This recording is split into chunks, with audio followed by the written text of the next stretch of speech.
오늘 하나님께서 우리에게 주시는 말씀은 신약성경 에베소서 2장 2절에서 5절 말씀입니다. 신약 310쪽입니다.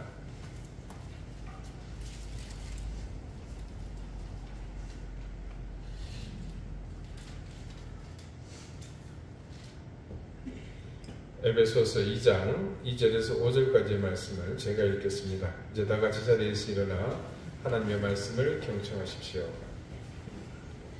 그때에 너희는 그 가운데서 행하여 이 세상 풍조를 따르고 공중의 권세 잡은 자를 따랐으니 곧 지금 불순종의 아들들 가운데서 역사하는 영이라. 전에는 우리도 다 그 가운데서 우리 육체의 욕심을 따라 지내며 육체와 마음에 원하는 것을 하여 다른 이들과 같이 본질상 진노의 자녀이었더니 긍휼이 풍성하신 하나님이 우리를 사랑하신 그 큰 사랑을 인하여 허물로 죽은 우리를 그리스도와 함께 살리셨고 너희는 은혜로 구원을 받은 것이다. 아멘. 자리에 앉으시기 바랍니다. 하나님께서 이 말씀으로 우리에게 은혜 주시기를 원합니다. 여러분, 우리는 한 가지 중요한 사실을 깨달았습니다. 그리고 이 사실은 여러분이 하나님 앞에 있는 한 절대 잊어서는 안 되는 사실입니다. 에베소서 강의를 설교 말씀을 본문으로 하면서 하도 깨닫게 된 것이 많아서 여러분도 헷갈리시겠지만 이 부분은 간단합니다. 우리가 죽었다는 사실만입니다. 벌써 2주가 지나서 좀 기억이 희미하실지 모르나 분명한 것은 우리가 첫사람 아담의 범죄로 인해서 변하게 된 가장 놀라운 사실, 하나님과 단절된 존재가 되었다. 그래서 그 사람의 후손인 우리는 이미 태어나면서부터 죽은 존재였다는 것. 그런데 말씀을 보니 허물과 죄로 죽었던 우리를 하나님께서 살리셨다고 바울이 증거합니다. 그러면 과연 우리가 어떻게 살아났겠습니까?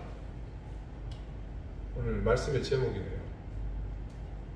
오늘 2절 말씀을 보면 3절과 더불어 이전에, 그러니까 우리가 죽은 상태, 즉 하나님과의 관계가 단절된 상황을 이렇게 증언합니다. 그때의 상황을 대표하는 2가지 상태를 여기서 볼 수 있어요. 제일 먼저 보니까 세상의 풍조를 따랐다고 합니다. 세상의 풍조라는 것은 다른 말로 표현하면 유행이다, 이렇게 말할 수 있겠습니다. 유행이라는 것은 그 시대를 관통하는 문화, 예술, 그리고 삶의 다양한 방식을 모두 포함하는 것이다, 이렇게 정리할 수 있습니다. 적절한 이해가 될지 모르겠지만 제 이야기를 드리는 것을 양해 바랍니다. 우선 여러분에게 수수께끼를 하나 내겠습니다. 한번 알아맞혀 보시기 바랍니다. 자, 우리 김장할 때 쓰는 배추 말고 무 있죠? 예, 무가 눈물을 흘리면 어떻게 될까요? 예, 무뚝뚝. 그 다음에 화장실에서 큰 일을 보고 나온 사람을 4글자로 뭐라고 하는지 아십니까? 일본 사람.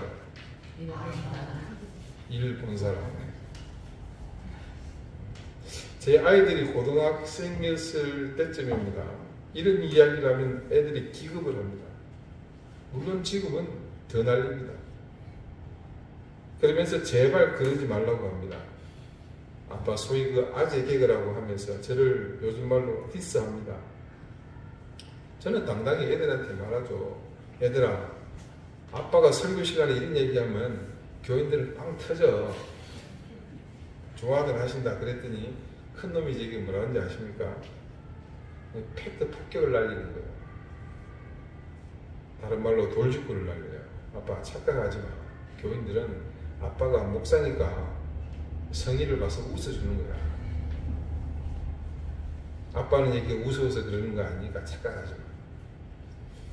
자, 이 이야기의 핵심은 제가 요즘 아이들의 요즘 시대의 흐름에 전혀 부합하지 못한다는 거예요. 조금 전 무뚝뚝이나 일본 사람의 경우는 이런 MZ 세대에게는 극혐의 행태, 풍조, 유행에 완전히 뒤처지는 겁니다. 그러니 앞으로 제가 여러분 그런 이야기하면 웃지 마시고 인상을 팍팍 쓰시면서 쳐다보셔야 교양이 있고 유행이 뒤처지지 않는 겁니다. 어렵죠? 이 시대에 적합한 사람으로 살려면 해야 할 것이 참 많습니다. 때마다 옷을 바꿔 입어야 하고요. 자동차도 바꿔야 하고 이런 것들은 그래도 쉬운 편입니다.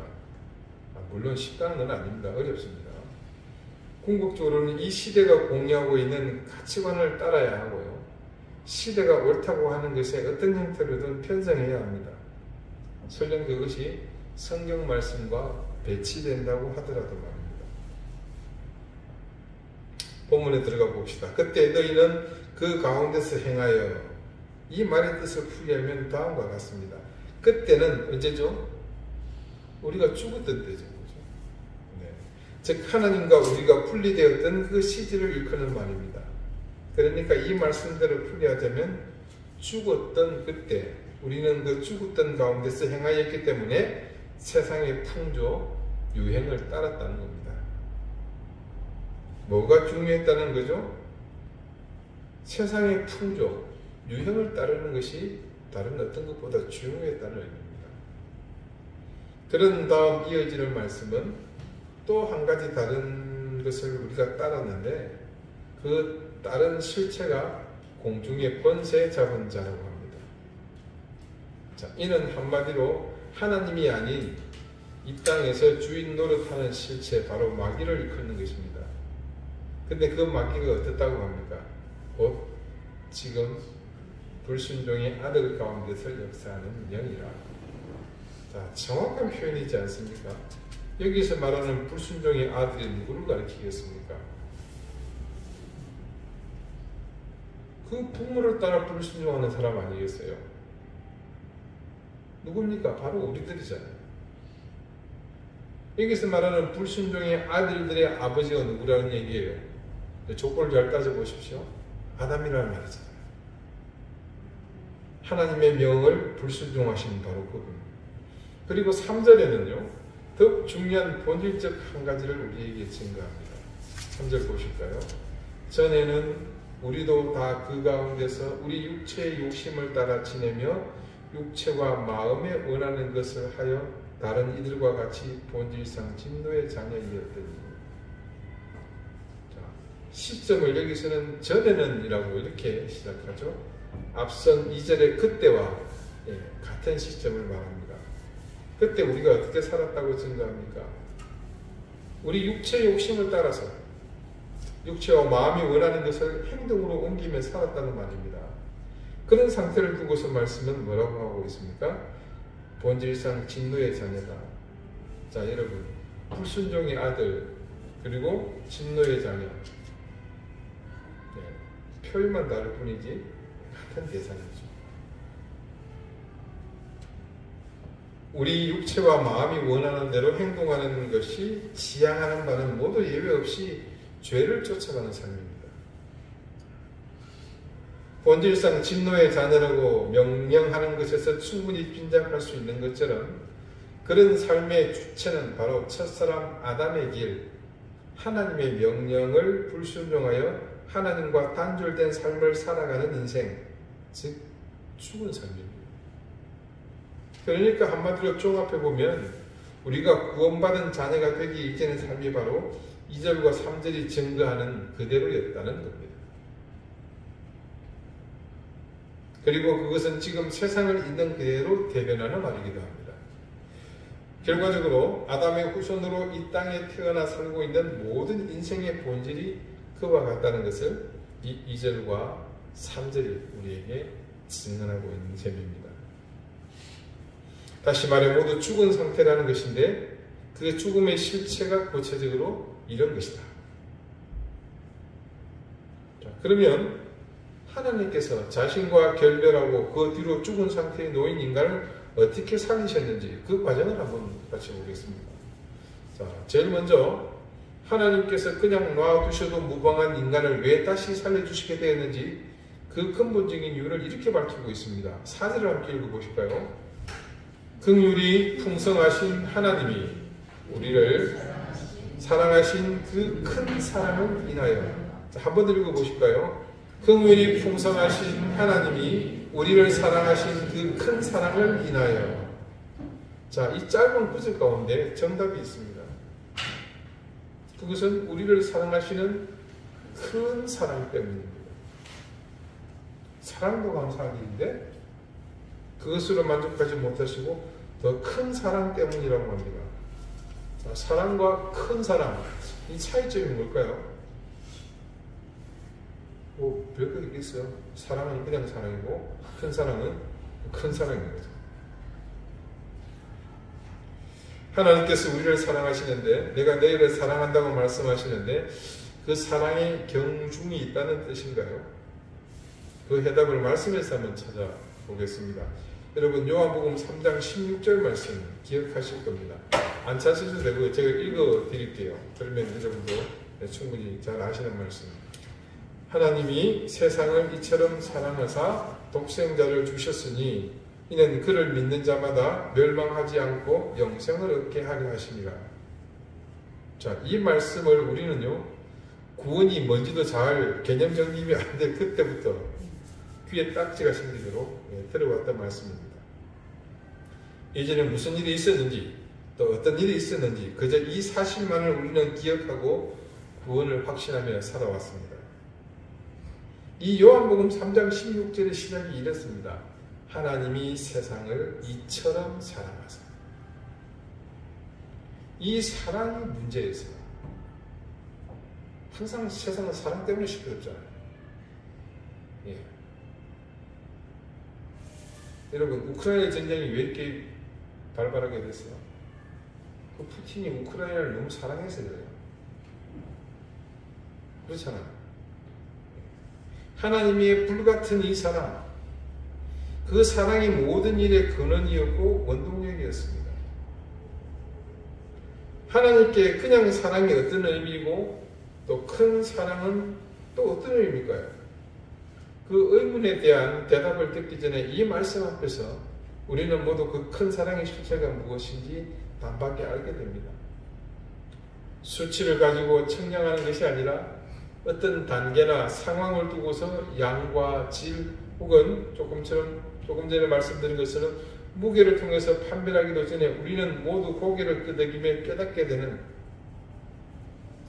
가슴속에서부터 뜨겁게 느껴지는 바로 그 큰 사랑의 실체를 단박에 인지하게 됩니다. 누군가 이런 말을 합니다. 성경 전체를 한 문장으로 요약하면 하나님은 사랑이시다. 그런데 그 문장마저도 한 단어로 압축하면 뭐겠느냐고 물으면 사랑이라고 합니다. 한번 생각해 봅시다. 우리가 보편적으로 말하는 사랑과 성경 66권을 압축한 한마디 이 사랑의 무게를 어찌 비교할 수 있겠습니까? 큰 사랑은 바로 이것이었습니다. 자신을 인간으로 낮추시고 그것도 모자라 스스로 제물이 되어 찢기고 피 흘려 사랑하는 인간을 위해 자기 생명을 내어주시는 그것이었습니다. 그래서 여기서 중요하게 짚고 넘어가야 할 쟁점이 있습니다. 그것은 우리가 구원받은 자녀이기에 더욱 중요한 문제입니다. 자, 질문을 하나 더 드려보죠. 우리가 구원받았다는 것을 2주 전에 설교의 말씀의 내용과 오늘 말씀을 종합해 볼 때 어떻게 표현할 수 있겠습니까? 네, 우리는 한마디로 누구다? 살아난 사람이다. 그래서 세상은 아직 죽은 사람들이 가득한 곳입니다. 그런데 어떻습니까? 여러분의 눈에 보기에 죽은 사람과 살아난 사람이 외적으로 구분이 되십니까? 전혀 구분 안 됩니다. 난 살아난 사람이라고 명찰을 붙이고 다니는 것도 아니고. 하지만 우리는 구분할 수 있습니다. 죽은 상태로 있는 사람과 우리처럼 살아난 사람들을 말입니다. 그리고 오늘 말씀은 그 차이가 무엇인지를 분명하게 우리에게 말해주고 있습니다. 그 차이가 무엇입니까? 세상의 풍조를 따르는 사람, 공중의 권세 잡은 자를 따르는 사람, 그리고 육체의 욕심을 따라 지내며 육체와 마음이 원하는 것을 하는 사람입니다. 이건 다른 말로요, 세상의 풍조를 따르고 공중의 권세 잡은 자를 따르며 육체의 욕심을 따라 지내며 육체와 마음에 원하는 것을 하는 것은 곧 무엇이다? 네, 죽은 겁니다. 죽은 삶을 사는 거예요. 그 이유를 우리는 2주 전에 알았습니다. 그것이 어떤 길이기 때문입니까? 네, 성경 말씀이 정의하는 죽음, 바로 하나님과 단절되는 그런 삶을 살아가기 때문에 그런 것입니다. 여러분 생각해 보십시오. 세상의 풍조를 따르는 사람이 어떻게 하나님의 뜻을 따라 살겠습니까? 여러분 주변에요, 신앙생활을 정말로 누가 보더라도 신실하게 하시는 분들, 가끔씩 세상 사람들에게 따돌림 당하는 경우 있습니다. 물론 진상짓 하다가 따돌림 당하는 이런 거 말고요. 왜 그런 게 있지 않습니까? 우리가 믿음이란 용기다라는 정의를 내릴 때 그때 등장하시는 답답한 양반들 있죠. 적당히 뇌물 좀 주고받으면서 그들의 표현을 빌리자면 기름칠 좀 하고, 저희 외할머니는 개밥 준다고 그러거든요.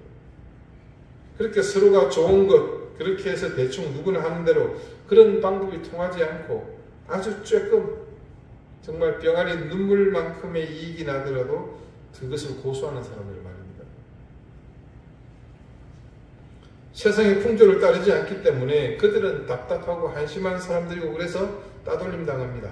그런데 그분들이 바보 천친해서 그렇습니까? 아니죠. 오히려 훨씬 더 지혜롭고 똑똑한 사람들이죠. 그분들은 바보라서 천치라서 무지랭이라서 그런 것이 아니라 하나님의 뜻을 따르기 때문에 그런 겁니다. 자신은 살아난 사람이기 때문에 죽음의 길을 가는 것을 선택할 수 없기 때문에 그런 것입니다. 한번 생각해 보십시오. 지금 눈앞에 죽을 길과 살 길이 있습니다. 과연 죽을 길을 선택한 사람이 바보입니까? 아니면 죽을 길을 선택하는 사람, 죄송합니다. 둘 다 죽을 길이네. 죽을 길을 선택한 사람이 바보입니까? 아니면 살 길을 선택하는 사람이 바보입니까? 지금 누가 누구 보고 바보라고 하는 거예요. 그죠? 자기 생각과 자기 육체가 원하는 대로 사는 사람이 과연 하나님의 뜻대로 살 수 있겠습니까? 그렇게 물으면 꼭 예라고 대답하는 사람이 있어요. 그런 사람은 둘 다 하는 사람입니다. 세상에서 자기 하고 싶은 대로 다 하면서 하나님을 경외한다고 말하는 사람, 아직 거듭나지 못한 무늬만 그리스도인입니다. 제가 보기엔 더 나쁜 사람이에요. 하나님도 그렇게 생각하실 겁니다. 가끔씩 제가 우스갯소리로 이런 말씀 드린 적이 있죠. 교회에서 말입니다. 하나님 별로 힘없다고, 돈 1억한테 하나님 못 이기시고. 요즘 같은 불경기에는 한 1,000만 원 더 가능할 겁니다. 이게 무엇을 의미하는지 여러분 아시죠? 정말 그 사람의 신앙이 진심인지 신실한지 정직하고 그 믿음이 올바른지는 위기 속에서 적나라하게 드러납니다.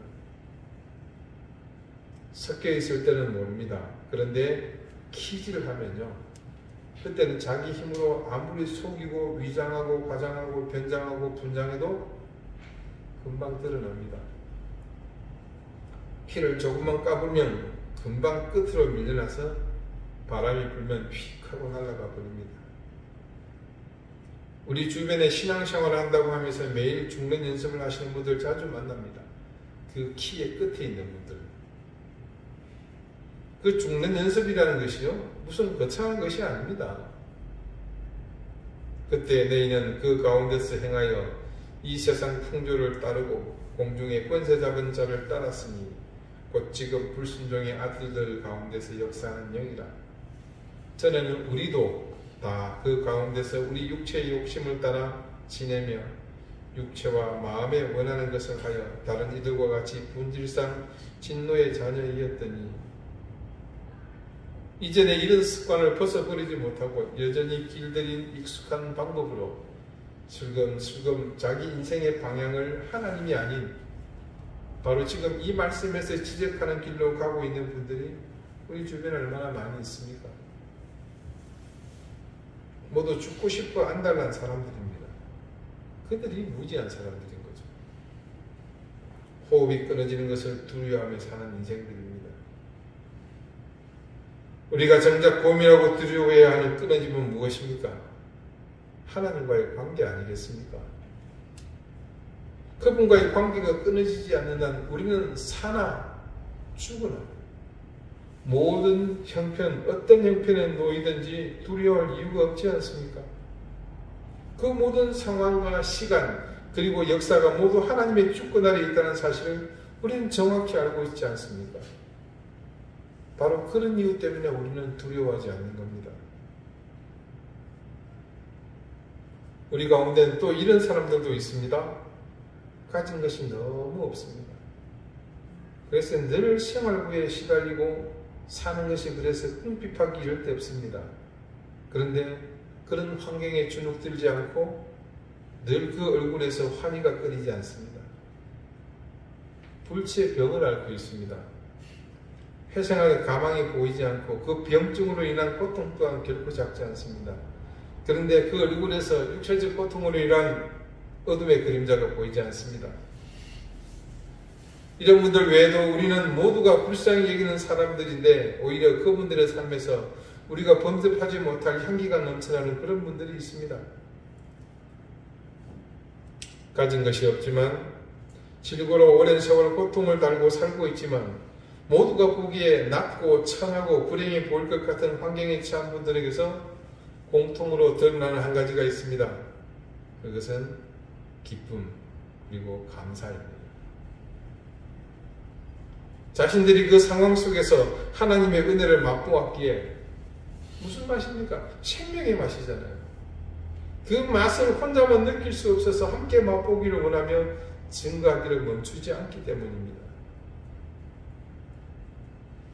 세상 사람들은 심지어 우리도 모두 그들은 죽음에 가까이 있다고 생각할지 모르나 실상 그분들은 오히려 더욱 생명이 넘쳐나며 생명의 힘 한가운데에 있습니다. 지난주 태국 치앙마이 선교사인 신주영 목사님이 우리 교회에서 말씀을 전거해 주셨습니다. 여러분 어떠셨습니까? 한 40여 분 넘게 듣는 그 말씀이 지루한지 모르고 순식간에 지나갔죠. 많은 은혜를 받았습니다. 제가 그 태국 북부 지역을 방문한 것이 2002년 7월이었습니다. 월드컵 끝나고 바로요. 그때 온 나라가 난리 아니었습니까? 그때 청년 13명을 이수해서 그곳을 처음 방문을 했습니다. 그 신주영 선교사님은 2년 뒤에 세 번째 방문할 때 그때 만났습니다. 그때는 한남대학교 재학생이었어요. 신학대학원도 입학하기 전이었고 처음 2002년 태국 북부의 산지를 방문했을 때는요. 그런 타이 태국 사람들이 아니고 물론 태국 사람이죠. 태국 안에 살고 있으니까 원시 부족들입니다. 지난 설교 때 잠깐 소개했던 카렌족이 있죠. 카렌족보다 훨씬 많은 라후족이라고 있습니다. 색깔별로 있어요. 붉은색, 흰색, 그 다음에 까만색. 이 까만색 애들은 걸리면 큰일 나요. 포악해가지고. 근데 그 라후족들은 한민족의 우리와 같은 정서와 문화, 습관이 있습니다. 비석치기, 또 그런 뭐죠? 우리 저기 여자애들 이렇게 뒤로 던지고 하는 거, 네. 그런 거 다 있습니다. 자치기도 똑같이 해요. 말도 제가 판단하기로 한 30-40%가 비슷한 것 같아요. 그리고 색도 못써 입습니다. 근데 아직 원시 부족이에요. 같이 한번 갈 기회가 있으면 여러분들 좋은 시간이 될 것 같습니다만. 자, 저도 어지간히 촌놈입니다. 그런데 그 산골 마을을 방문했는데요. 그곳에 발을 내디디기가 쉽지 않더라고요. 여기저기 전기가 가는 동네도 아니고 전선을 오는데 돈을 내면 연기를 주고 전기세를 내면 할 수 있는데 그 원시부족 마을 사람들이 뭐 돈이 귀하죠. 낡고 흐름한 교회 건물에는 그래도 전기불이 있어서 그나마 교회가 환했습니다. 근데 이 외등에요 불빛을 보고 이름도 알 수 없는 수많은 곤충들이 버글버글 한 거예요.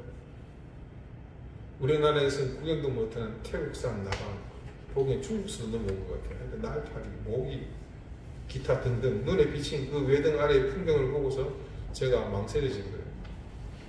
그때 선교 여행을 마치고 후기를 작성하면서 기록했던 그 당시 이야기를 잠시 소개합니다.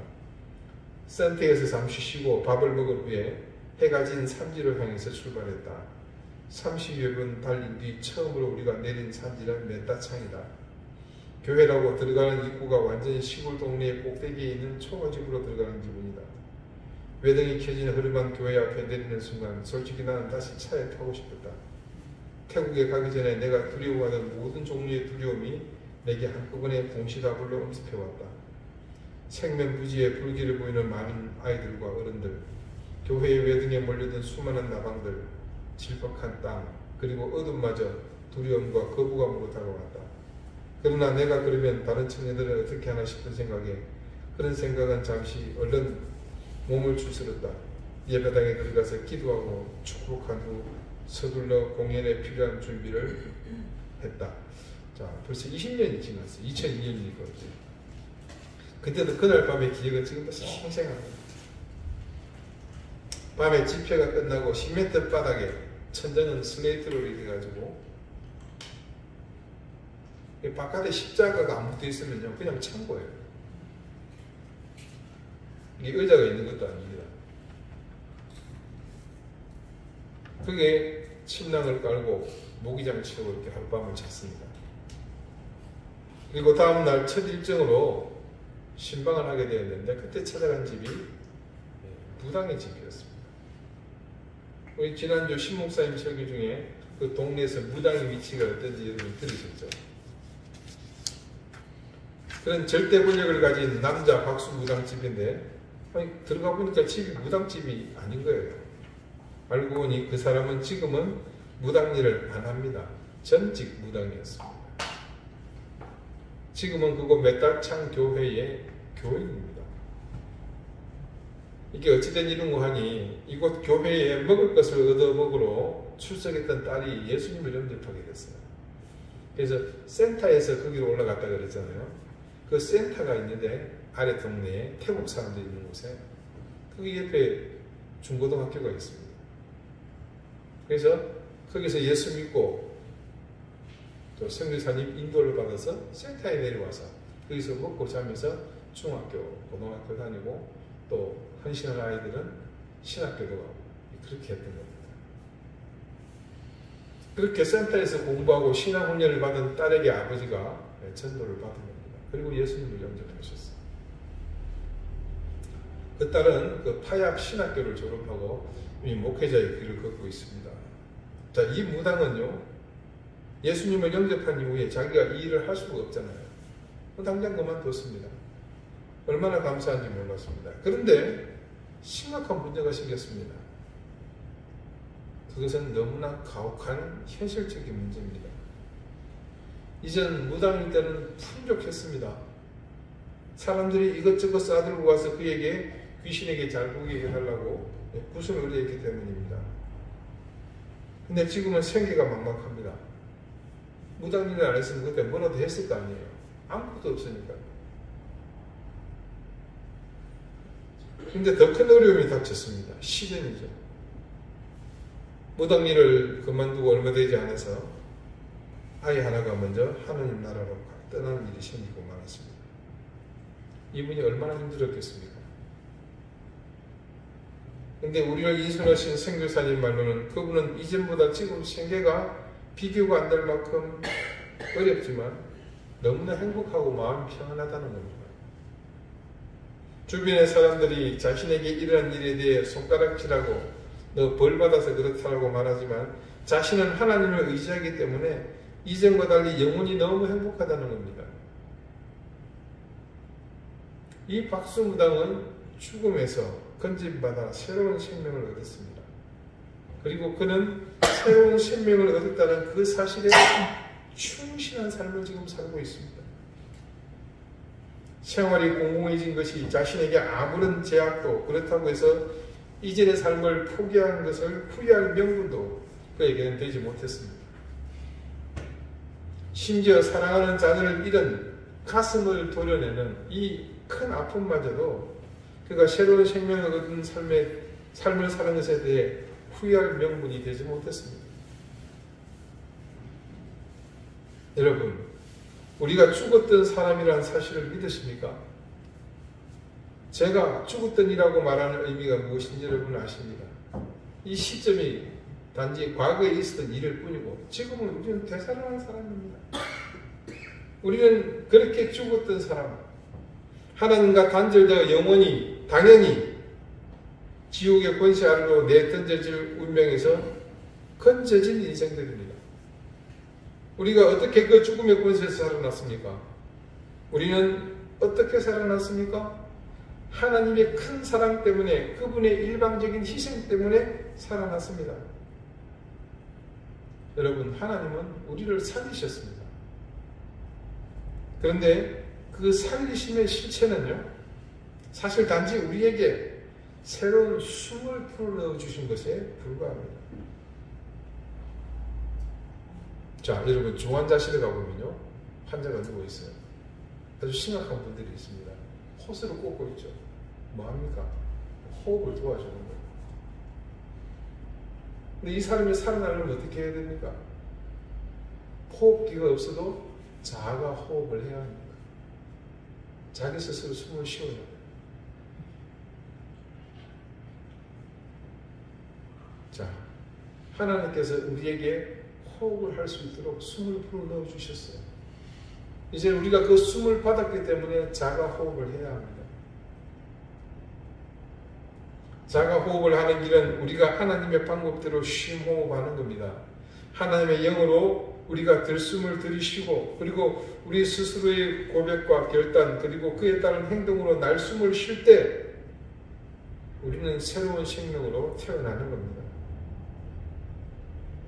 하나님께서 우리를 살리려고 무슨 짓을 하셨어요?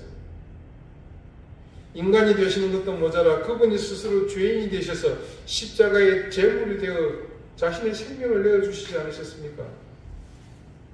여러분, 그것이 단지 운명이고 성부 하나님의 저항할 수 없는 일방적 의사가 아니라 우리 말씀을 통해 확인했잖아요. 그분의 큰 사랑, 이처럼 사랑하셨기 때문이라는 것을 우리가 알지 않았습니까?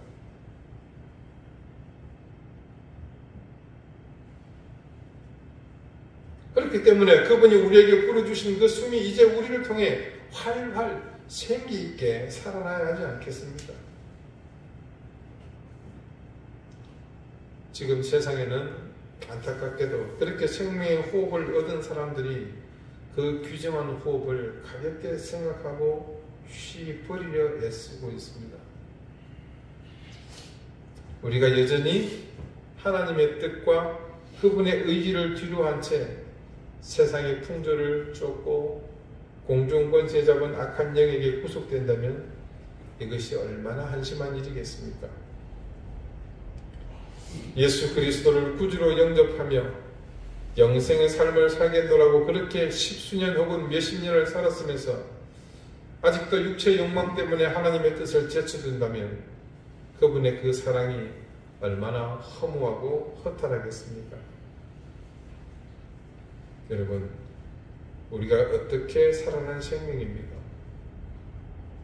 이제 우리의 삶을 함부로 살지 마십시다. 우리의 인생에 그분의 의지가 무엇보다 더욱 강력하고 유일한 힘이 되게 하십시다. 그래서 그분이 인간이 되시기까지 그렇게 십자가를 지시면서 스스로 찢기시고 피 흘려 생명을 내어주시며 살리신 그 은혜를 더욱 값지고 존귀하게 생각하며 우리에게 주신 그 생명을 소중히 지켜 나가십시다. 기도드리시겠습니다. 하나님, 우리가 그렇게 새 생명을 얻었습니다. 우리가 스스로 죽은 줄도 모르고 그렇게 살다가 육신은 공동묘지로 영혼은 지옥의 형벌을 받아야 할 운명에서 벗어나 하나님의 나라를 기대하는 인생이 되었습니다.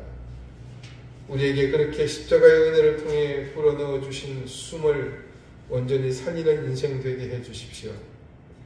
죽었던 그때의 삶의 미련을 버리고 온전히 주님의 제자로 하나님의 자녀로 생명 있는 삶을 살게 해주십시오. 뒤돌아보지 않게 하시고 세상에 죽은 사람들이 가는 그 길, 세상의 풍조를 따르며 육신이 원하는 원망대로 사는 삶을 철저히 벗어버리게 해주십시오. 그렇게 풍성해진 우리의 생명이 우리를 통해 넘쳐 흘러 많은 사람을 생명의 길로 인도하는 삶을 살 수 있게 해주십시오. 예수 그리스도 이름으로 기도드립니다. 아멘.